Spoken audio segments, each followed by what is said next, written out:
姫ちゃんは歯がかゆくてたまらないみたいです。何もやってない。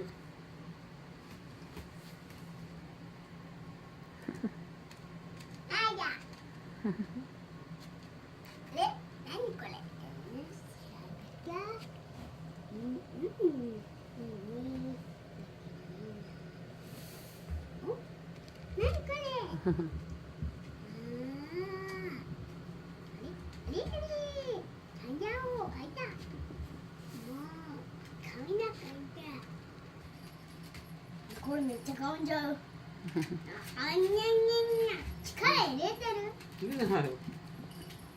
見てみ、手で持ってるだけで。なんかキャインとたっくんが取ってキャインって言って。